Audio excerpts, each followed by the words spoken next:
अब एपिसोड की शुरुआत में दिखाया जाता है कि वहाँ पे जर्मन हंटर बोलता है कि वहाँ ऐसा लग रहा है जैसे कि तूफान सांग जिनवू के साथ दहाड़ रहा हो। अब थॉमस आंड्रे को दिखाया जाता है जहाँ हीलर्स उसको हील कर रहे होते हैं और वो पूछता है कि वहाँ क्या हो रहा है। तो वो जर्मन हंटर बोलता है कि ये ऐसा लग रहा है जैसे कि ये दुनिया का अंत आ गया है। और फिर हमें चॉय जंग इन का सीन दिखाया जाता है जो बोलता है कि क्या ये वही सांग जिनवू है जिसे मैं जानता था। मैं ये जानता था कि वो ग्रो करता है, लेकिन आखिर वो इतने कम समय में इतना ग्रो कैसे कर सकता है।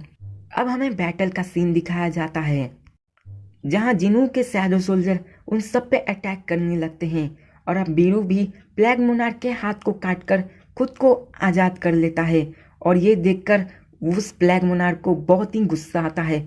और फिर जिनू का सीन दिखाया जाता है कि शायद तुम्हें किसी ने बताया कि नहीं कि पिलर कभी गिरते नहीं। अब जिनू उस पर अपने डैगर से अटैक कर देता है और उस पर स्लैसेस मारता है। और फिर हमें वहाँ का सीन दिखाया जाता है जहाँ पे एक हंटर दूर बैठा हुआ सोच रहा होता है कि मैं यहाँ अपने हमले का इंतज़ार कर रहा हूँ, लेकिन मुझे ऐसा लग रहा है कि जैसे कि मुझे इस फाइट में इंटरफेयर नहीं करना चाहिए। अब फिर हमें 30 मिनट पहले का सीन दिखाया जाता है जहाँ पे एलाइट एसासिन और फ्रेंड गिल्ड लोगों को डिप्लॉय कर दिया गया था। और फिर जैसे ही सिग्नल मिलेंगे वो लोग सपोर्ट फायर करने के लिए रेडी हो जाएंगे। लेकिन वो सोचता है कि आखिर हम कितने देर तक जिंदा बच पाएंगे अगर ऐसा होता है तो।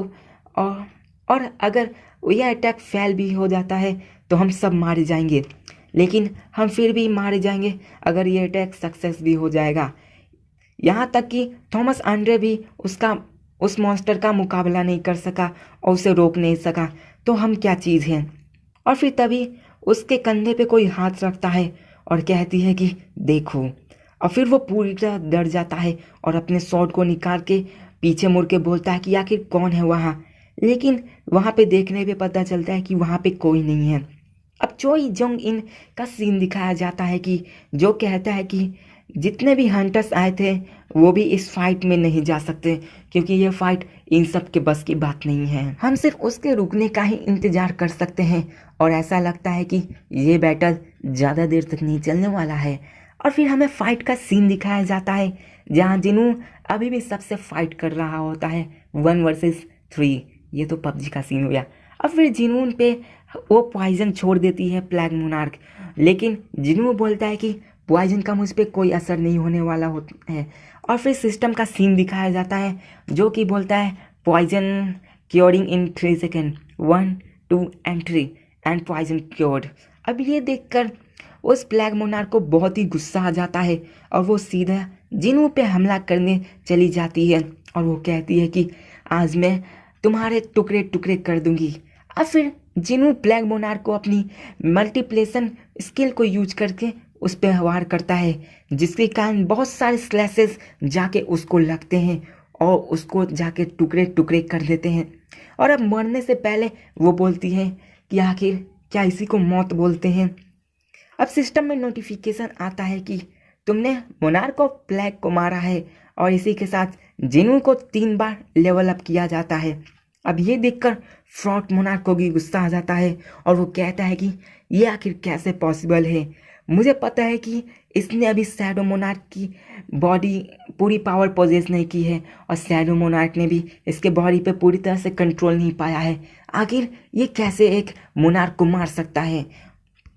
और फिर वो बोलता है कि अब हमें फिर से मोस्ट पावरफुल किंग के खिलाफ सामना करना पड़ेगा। लेकिन बीस्ट मोनार्क कहता है कि तुम डर रहे हो क्या, वो भी थक चुका है। अब फिर बीरू के गले को वो पकड़ के बोलता है कि असल में वो इन सारे सोल्जर की वजह से जीत रहा है। अगर ये सोल्जर ही नहीं रहेंगे तो हमारे जैसे 2 मोनार्क के सामने वो कभी नहीं टिक सकता और वो हमें कभी नहीं हरा सकता, क्योंकि हम असल में मोनार्क से और हम में ट्रू पावर है मोनार्क की। और फिर वो बेरू के गले को दबाने लगता है और उसे मारने की कोशिश करने लगता है। अब जिनू बोलता है कि बेरू के प्रेजेंस ख़त्म होने लग रही है और वो सोचता है कि शायद इसी वजह से मुझे थॉमस आंड्रे के अंदर का एंड सोल्जर फेडेड नज़र आ रहा था और वो ख़त्म हो गया था और मुझे कुछ भी नहीं पता चला था। अब जिनवू बेरू को वापस बुलाने लगता है, लेकिन सिस्टम बोलता है कि अभी उसे वापस नहीं बुलाया जा सकता और वो उसे कैंसिल कर देता है और फेल हो जाता है। अब इससे पहले कि बेरू को वो मार पाता, वो जाके बीस्ट मोनार्क को पीछे से मार के उससे बेरू से दूर कर देता है और कहता है कि अच्छा हुआ कि मैंने बेरू को समय रहते बचा लिया, वरना आज मेरा एक कमांडर मार जाता। और फिर फ्रॉस्ट मोनार्क बीस्ट मोनार्क से कहता है कि तुमने सही कहा था। और फिर वो कहता है कि लगता है तुमने अपने पावर को ओवर एस्टिमेट कर दिया है।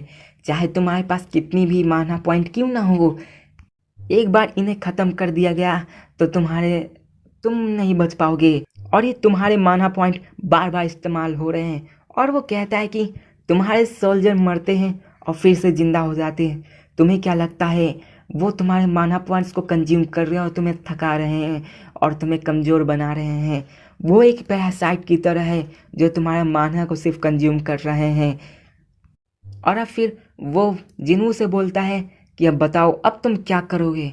अब फ्रॉस्ट मोनार्क जिनवू पे पूरे पावर से अटैक कर देता है और वो अपने खंजर को भी बाहर निकाल लेता है और उस पर जिनवू पे अटैक कर देता है।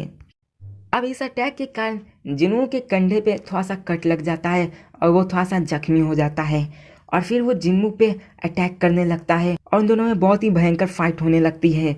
अब जिनवू उस अटैक के कारण बहुत ही ज़्यादा पीछे जाके गिरता है, लेकिन जिनवू कैसे भी करके खुद को संभालता है और तेज़ी से आके वो फ्रॉस्ट मोनार्क के सामने उस पर अटैक कर देता है। लेकिन फ्रॉस्ट मोनार्क भी उसे डॉज कर रहा होता है और फ्रॉस्ट मोनार्क कहता है कि तुम्हारे स्पिरिचुअल बॉडी लगता है बहुत ही ज़्यादा माना कंज्यूम करती है और ये तुम्हारी बॉडी सच में स्ट्रांग है। अब फिर जिनवू बोलता है कि मुझे ये जल्दी ख़त्म करना होगा, क्योंकि अगर मैंने नहीं किया तो मैं थक जाऊंगा और मेरे माना पॉइंट्स ख़त्म हो जाएंगे। और फिर वो उससे लड़ने लगता है और वो फ्रॉस्ट मोनार्क की पावर बहुत ही ज़्यादा होती है, क्योंकि अभी फ्रॉस्ट मोनार्क अपने फुल पावर को रिलीज कर रहा होता है, जिसकी पावर बहुत ही भयानक होती है और उसके आसपास की जगह तबाह होने लगती है। और फिर जिनवू उसके पीछे से आके उस पर हमला करने लगता है और उसे मारने की कोशिश करता है, लेकिन फ्रॉस्ट मोनार्क हंस रहा होता है। और फिर हमें दिखाया जाता है कि जिनवू को कुछ ब्लडी एटमॉस्फेयर महसूस होता है और ये देखकर सारे हंटर्स शॉक हो जाते हैं और हमें पता चलता है कि वो बीस्ट मोनार्क पीछे से आके जिनवू के सीने में अपने हाथ को घुसा देता है और उसके सीने पे आर पार कर देता है और इसके कारण जिनवू बहुत ही ज़्यादा जख्मी हो जाता है। और इसी के साथ यार ये भी एपिसोड ख़त्म होता है। तो यार बताना है यार कैसा लगा और एक्सप्लेनेशन कैसा था, और यार सब्सक्राइब कर देना बैकअप चैनल को और मिलते हैं नेक्स्ट वीडियो में। तब तक के लिए बाय।